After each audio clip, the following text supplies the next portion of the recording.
Este próximo 16 de mayo comienza la primera de 4 actividades que desarrollaremos en el interior de nuestro país, tratando de llegar a la mayor cantidad de gente en un proceso de construcción hacia un diálogo nacional de seguridad social que reivindicamos y esperemos que quien asuma la conducción de nuestro país a partir del 1 de marzo convoque, donde actores sociales, partidos políticos, las academias, también organizaciones internacionales que trabajan en los temas de seguridad social, con una visión de Estado, elabore un proceso de reforma integral que nuestro sistema de seguridad social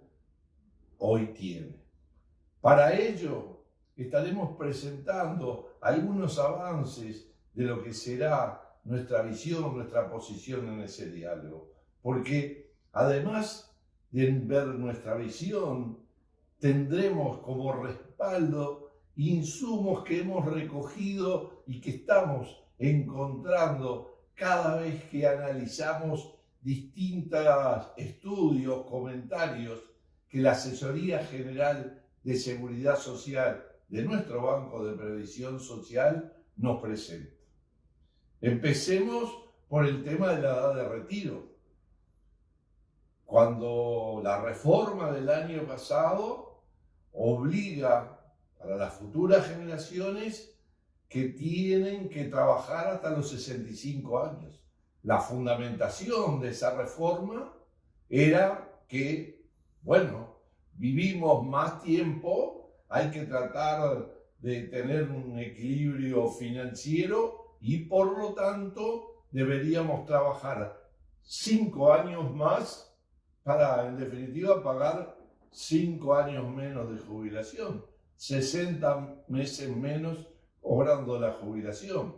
Eso nos decían y siguen insistiendo para, bueno, garantizar que las futuras generaciones, que nuestros hijos, que nuestros nietos sigan cobrando las jubilaciones al envejecer. Pero la Asesoría General, ahora, el mes pasado, presentó cuánta gente se jubiló en el mes de marzo. Y además, desagregado, por un lado, los que se jubilaron con la 16713, es decir, el régimen general de ese sistema mixto que no compartimos porque mantiene lucro en lo que hace a la capitalización individual. Pero también, aparte, un capítulo que habla de los que empiezan a jubilarse por la ley 20.130.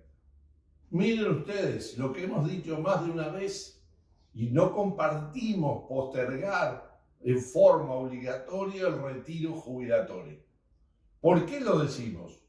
Porque ese efecto que pretenden encontrar de que, bueno, estemos más tiempo aportando, poco va a importar cuando la Asesoría General dice los que se jubilaron en marzo de este año se jubilaron con 63 años y 8 meses de promedio. Por lo tanto, obligarnos a trabajar hasta 65 años no tiene el gran efecto de la economía que pretenden tener. Y por lo tanto, lo que hace es solamente imponernos a todos y no dejar en la voluntad de cada trabajador, creando estímulos, haciendo que, bueno, me convenga quedarme trabajando porque tendré una pasividad mayor y por eso postergo la edad, como hace mucha gente que cuando conoce el monto de su pasividad, reconociendo que es insuficiente y en la mayoría de los casos sigue pasando a partir de esta reforma, pasan en relación al último sueldo a tener menos de la mitad. Por lo tanto, creo que la discusión, es decir, el análisis y la modificación, creo que está muy bien argumentado por nuestra parte cuando nos respaldamos en informes técnicos de la Asesoría General del BPS, que es reconocida internacionalmente. Pero además, allí, en el mes de marzo, se jubilaron 105 personas por el nuevo régimen. En total se jubilaron 2.600, pero por el nuevo régimen se jubilaron 101 personas. Porque si bien es cierto lo que dicen que el sistema empieza en el 32, cuando te pidan 61 años, es decir, para aquellos que nacieron después del 73, en lo que hace a la jubilación por incapacidad, ya está rigiendo la ley, y el que se discapacitó en forma absoluta para todo trabajo, a partir del 1 de agosto pasado, las reglas le cambiaron. Por lo tanto, en la jubilación por incapacidad no es para las futuras jubilaciones, son para las actuales.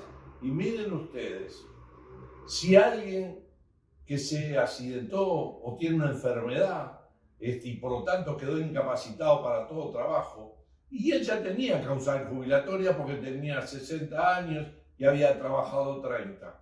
Bueno, la nueva ley le dice: yo no te hago el cálculo como vos tenés causal jubilatoria común, no te hago el cálculo como hacía hasta ayer, 30 de julio, donde te daba un porcentaje de jubilación del 65%.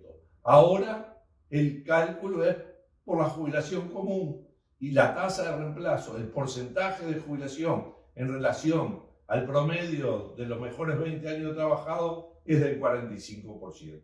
Ahí es una caída importantísima que tienen, que pretenden de alguna forma achicarla, esa diferencia, bueno, con el complemento solidario que creó la ley. Un complemento solidario que se fijó en un monto en la ley mismo a valores del 2022, cuando la ley se aprobó en el 2023.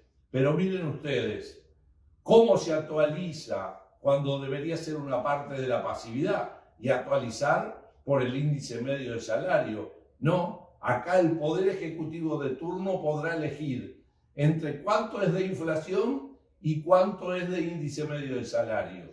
Y ya tuvo que elegir 2 veces este Poder Ejecutivo, del 22 actualizarla a agosto del 23, y como ahí había subido unas décimas más la pasividad que la inflación, eligió la inflación. Por lo tanto, no acompañó el mismo ritmo de crecimiento que tenía las pasividades.